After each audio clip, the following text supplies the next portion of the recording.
Time for Alamogordo Town News on Crazy Radio. I'm Anthony Lucero. When it comes to news on 95.1 FM, weather always comes first. A secondary Arctic cold front's going to bring accumulating snow and trigger additional snow squalls that will impact the eastern Great Lakes, upstate New York, interior New England, and the northern mid-Atlantic. A storm system is expected to produce strong to severe storms and heavy rain over the southern plains into the Mississippi Valley through tomorrow. Closer to home, much cooler today and tomorrow as a storm system arrives, bringing precipitation chances to area mountains and portions of the lowlands. Going to be breezy to windy both today and tomorrow afternoon. Warmer weather arrives for the weekend into next week, with temperatures early next week approaching record territory. We'll have another look at the weather following this news.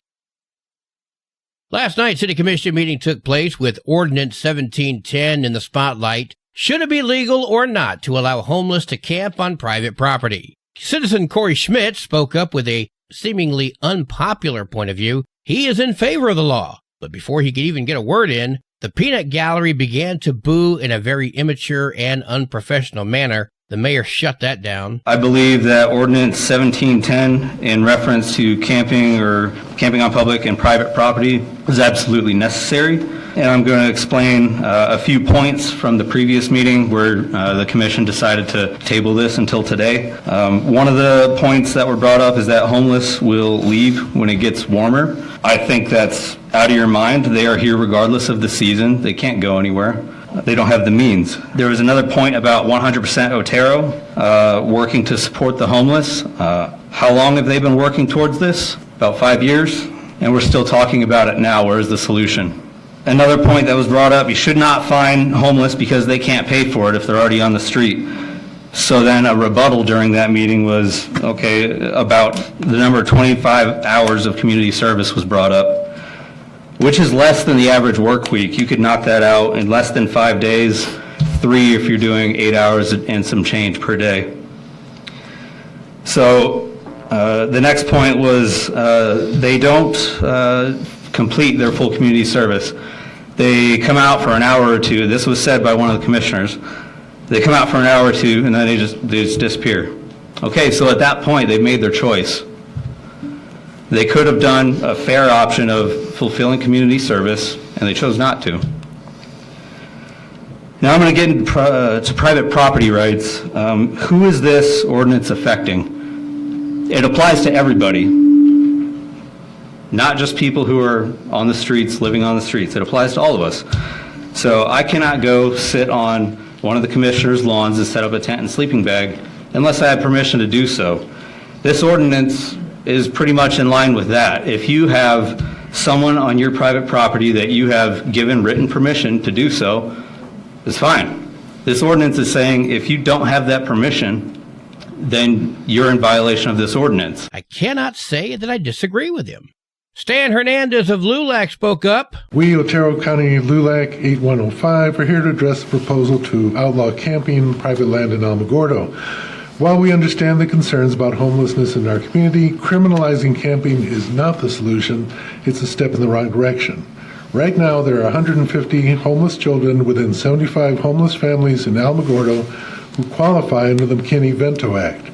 These are children and families in crisis, and outlawing camping does nothing to solve the root causes of their situation. Instead, it creates more barriers, furthermore marginalizing vulnerable people. Stan, you know I like you, but you are suggesting that people's property rights should yield to the homeless population? Hernandez went on to suggest housing and hotel rooms, seemingly charging the bill to the taxpayers. No, thank you. But Hernandez spoke from a place of compassion and truth, and I have to give him that. Joanne Vullo seems to still have a strange relationship with the truth. She shared this story. Why did the city commission, and I know that the county commission also refused $6 million from Congressman Gabe Vasquez? These are important resources, and it doesn't make sense that they were refused because this money could have gone towards a shelter. I know it's infrastructure money, but I think the people need to know why it was refused. And I know for a fact that he did offer it. The meeting to which she refers never happened. Go figure. She also wanted to know the crime statistics for the homeless population in Alamogordo, ignoring the fact that the law being discussed was camping on private property, nothing to do with murders or other crimes. Others spoke too, including one gentleman who spoke about a Supreme Court decision which stated punishing the homeless for being homeless is an act of cruel and unusual punishment. I can't even start on what a ridiculous citation he made. Nobody's making it illegal to be homeless. Simply protecting people's private property. All right. Well, thank you all for coming. You're right. It can be very contentious. These subjects usually are, but I think it's an important discussion. And I think that there were a lot of great input tonight. And, you know, we're going to continue working on it. I'm sure we're going to continue talking about it. See the meeting in full on the City YouTube channel. News from around the state in just a moment. This is Alamogordo Town News on Crazy Radio. I'm Anthony Lucero. Local news from local perspectives, from local voices. AlamogordoTownNews.org. Local sports, local events, and local happenings and more. Nonprofit owned and operated by Second Life Media. We are Otero County. AlamogordoTownNews.org. Heard daily on Crazy KALH Radio 95.1. Directory Plus is the right size book. It's the book if you need a full book. That's what just one person has to say about Directory Plus. With its red cover, features, colorful yellow pages, and lots more, it's no wonder people all over use Directory Plus. It has so much more information. You can cross-check phone numbers or addresses or pretty much anything.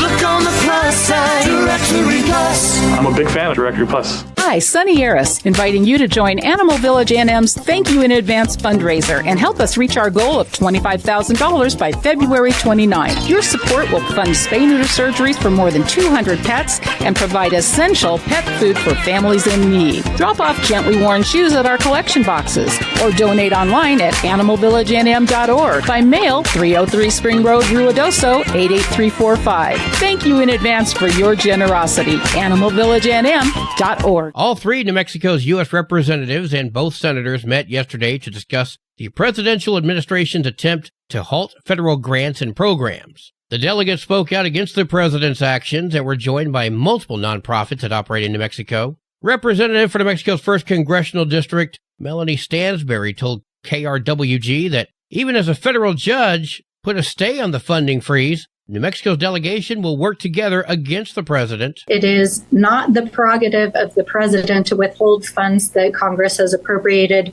and which literally millions of Americans depend on for basic programs and services. Senator Martin Heinrich echoed Stansberry's sentiment and said he's grateful for the pushback from New Mexico attorneys general and governor. This is sort of Project 2025 in action. That is not the law. That is not the Constitution. The courts are going to be absolutely critical in sorting all of this out and making sure that once again we are functioning as a democracy and not effectively a dictatorship where the White House alone can make decisions about who gets Medicare, Medicaid support and who doesn't, or who gets housing support and who doesn't. Monet Silva, the executive director of the New Mexico Coalition to End Homelessness, said that if the federal funding freeze is upheld in court, it would have a devastating effect for nonprofits in the state. We are looking at going from people being housed to unhoused almost instantly. We know that in 2024,